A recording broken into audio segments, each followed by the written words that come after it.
Hello everybody, this is Excalibur of Excalibur's on Gaming. How are you today? I am back in the Tyken SMP server and just thinking about what I want to do. Looking at the zombie spawner, it looks like I'm going to have to go and do a high drop down through some lava or something like that, or just a high drop, because zombies are swimming in the lava rather than dying. So that is an issue. I really don't want to deal with the zombie spawner today. I don't need a lot of super duper experience anyway. No, just kidding. I'm fine. As long as I don't jump off the stupid trees here. Here we go. Boop. And so I decided I was going to come and get to work on some of Phlan, if we could get past the issues with it loading.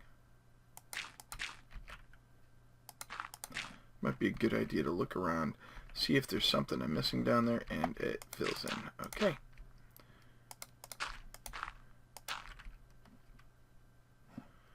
Alrighty, so Phlan, we have this big, let me zoom out so that you can see everything. There's a skeleton over here. Underground, it looks like. We have to see how far underground it is.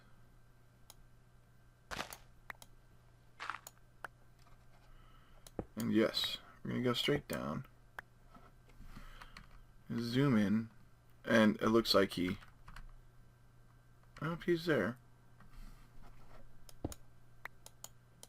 Probably deep.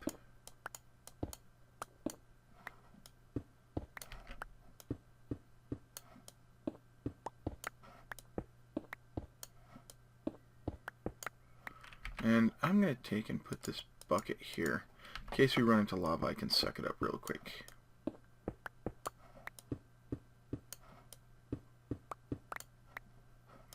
Some iron, we're not going to worry about it.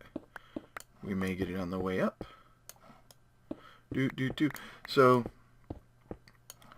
what am I doing here? I am trying to figure out exactly which building I'm going to work on. And it looks like the skeleton was just maybe a glitch or something. Or maybe not.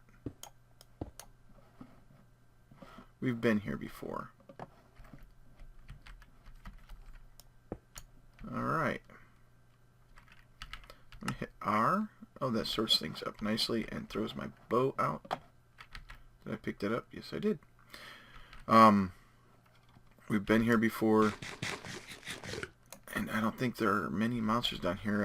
Apollo and I have been going through, as you know, spamming all these caves with torches and making sure that there aren't a lot of mobs around because, well, we don't want mobs around. It's pretty much the long and the short of it. And we're going to go ahead and leap up here. I'm going to get my headsets on and listen.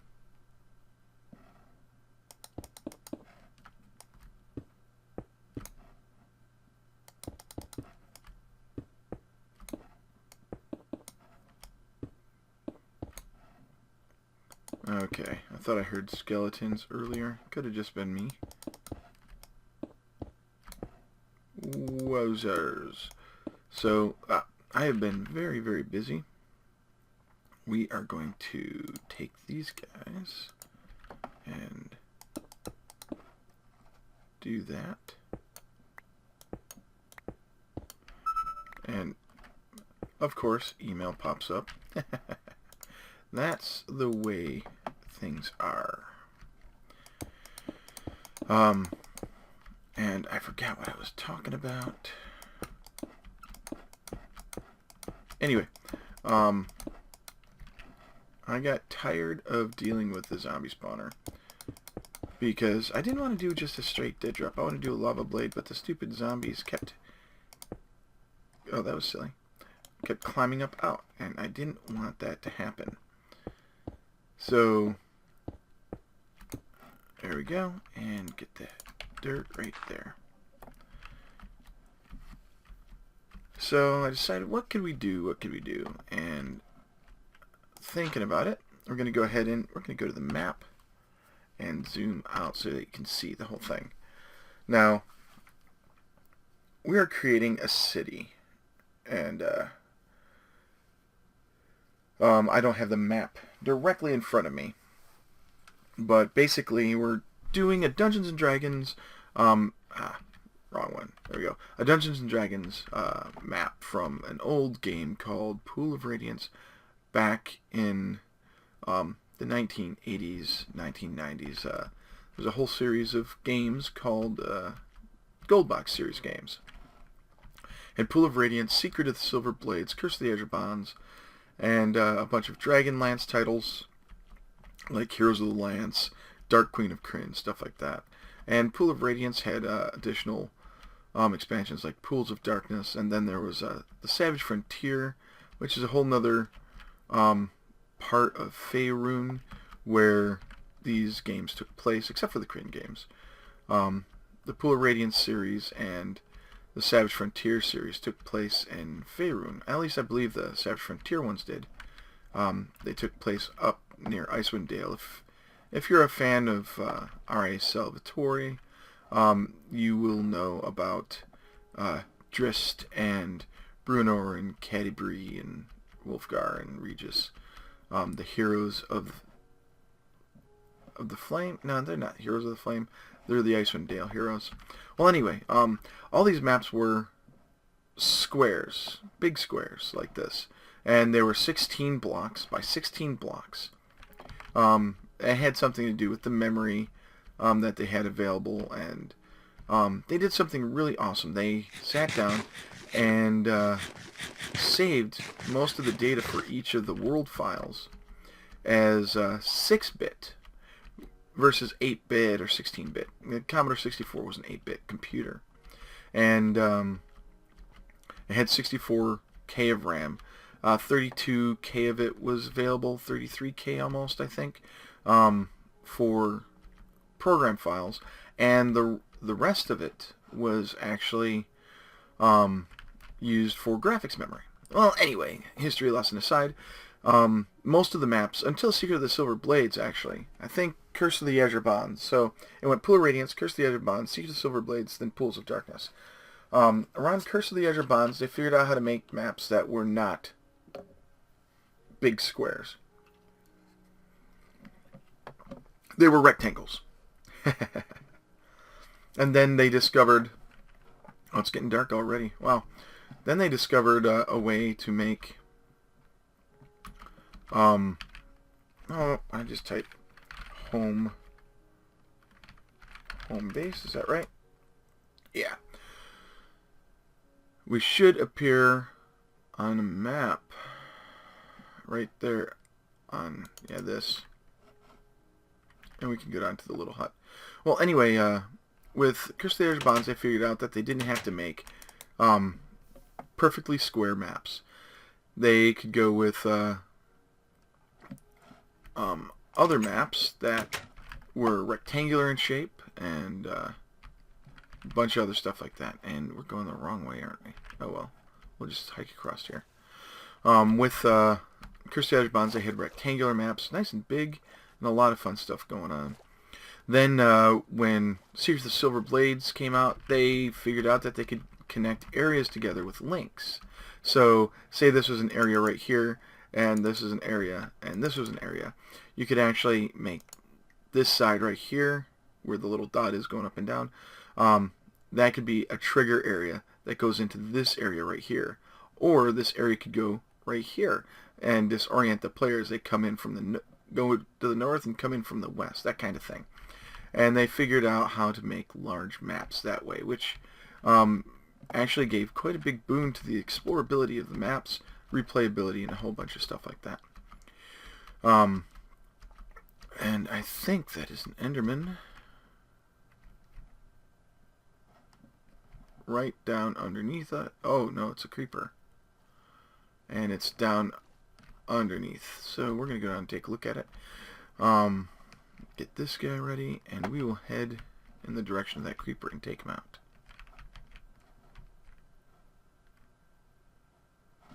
He's down further. These mini maps are awesome. We should have it as a stock for the game. Stock standard. Okay. Yep, right about around here. We should have a creeper somewhere down in these tunnels. Let's zoom in. Oh, zoom out. He isn't right here. He might be down here wandering around.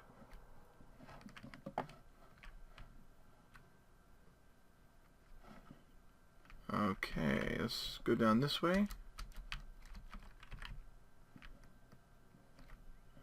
No, he's down further. There might be a tunnel or something, and it's nice and clean here. So let's go ahead and get our shovel. It's got 23. All right. Well, let's use a torch trick.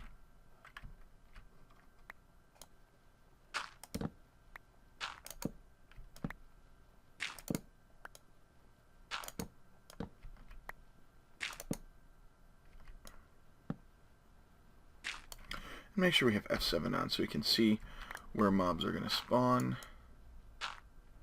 Yeah, I thought so. Here we go, we'll put one there.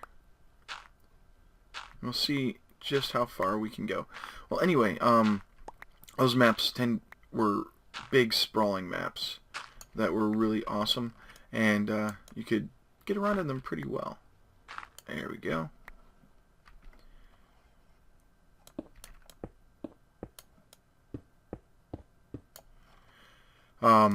So I played these games to death, literally to death. I think I wore out one of the 5 1/4 inch discs. That's how old the games were.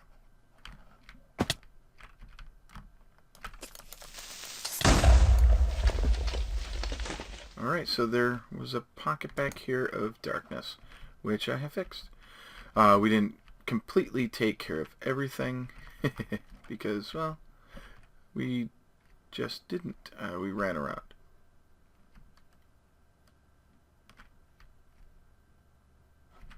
I thought I heard a skeleton. In any case, that's where Phlan comes in. We are going to be... More darkness.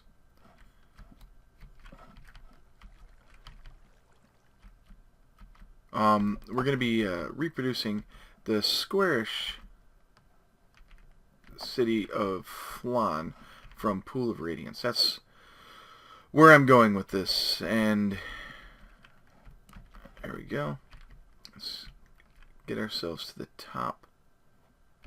Right over here is where we go, and that's what this big 16 by 16 area is over here.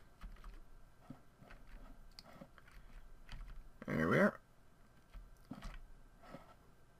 I think we go down here and then up. Yeah.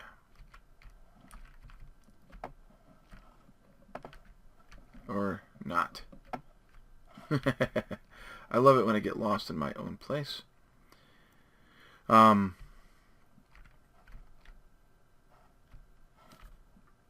we go. So this place has a bunch of square buildings, and I'm going to keep with the squareness of the buildings. The trick to coming up with conversion notes for a D&D map like this is, wowzers, is how big the squares have to be.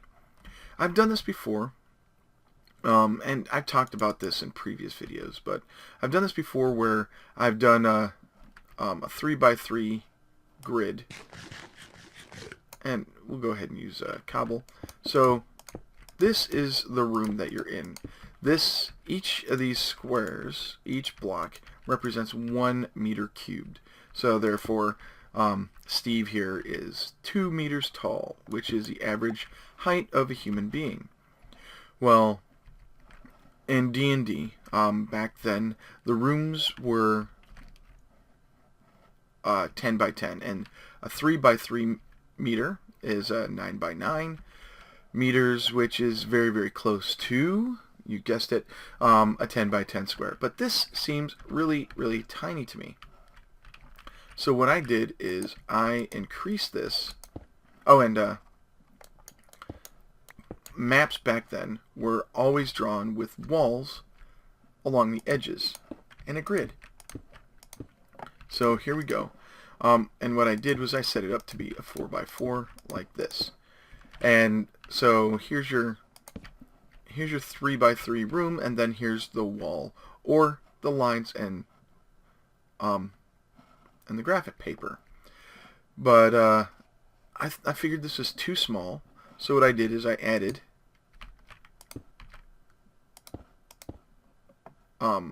two more to make the interior 5x5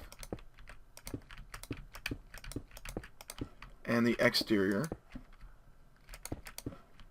in total it should be 6. 1, 2, 3, 4, 5, 6 by 1, 2, 3, 4, 5, 6. So it's a 6x6 square now instead of a 3x3. I mean a 4x4. We have an odd number for each of the rooms, so if we built a door, it would go something like this. As you can see, the doorway is right dead smack in the center, so that we can have everything nice and even on each side.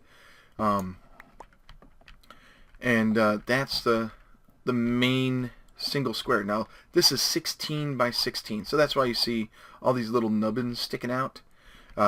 These guys here are walls. So I could actually go through, instead of using dirt, we use cobblestone, because cobblestone is going to be what we're using for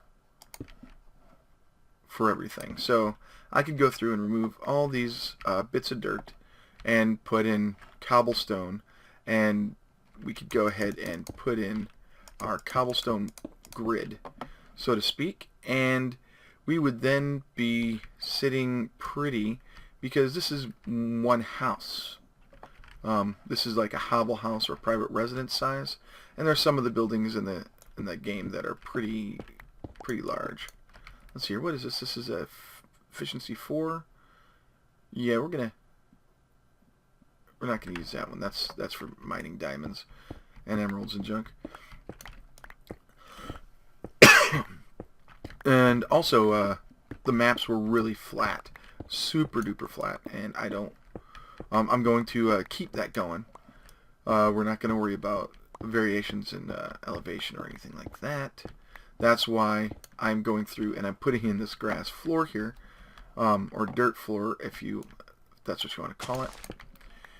And we are really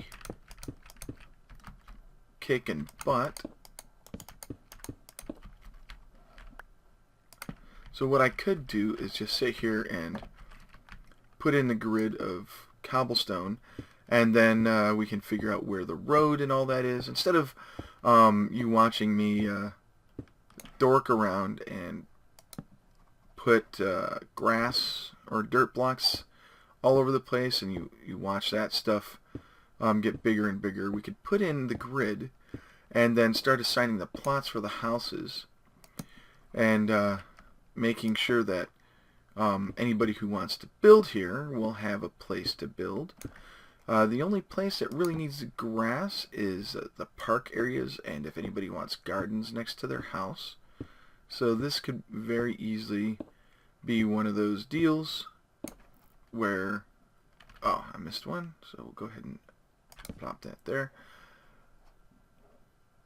1 and 2, and we get a new stack. I love NEI and inventory tweaks. These two mods make things so much easier. Mojang needs to really take a look at inventory management. Moving stuff around is cool. It's okay. It's worked for a very long time, but there are just things that need to be in the game, like the ability to sort, because your inventory can get to be a mess. Oops. And let's kill it with a clock, why don't we? Woo!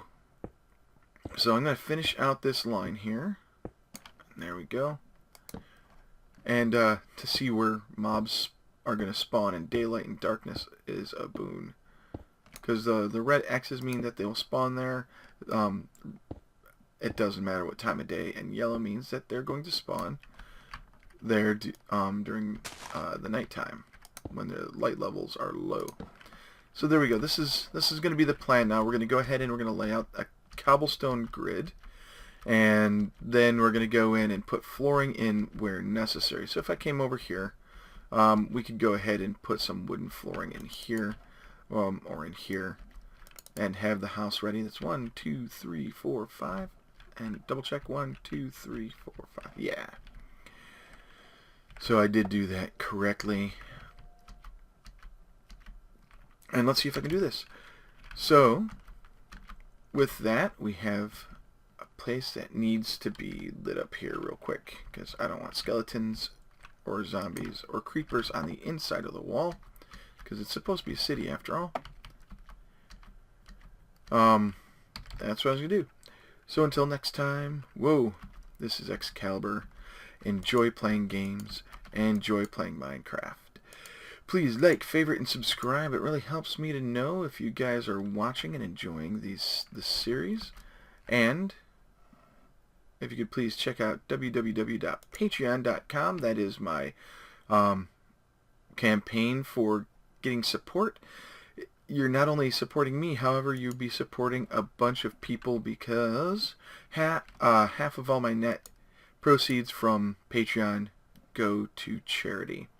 And that way you're helping not only me, you're helping a bunch of people who need financial support. As always, this is Excalibur, and I am out.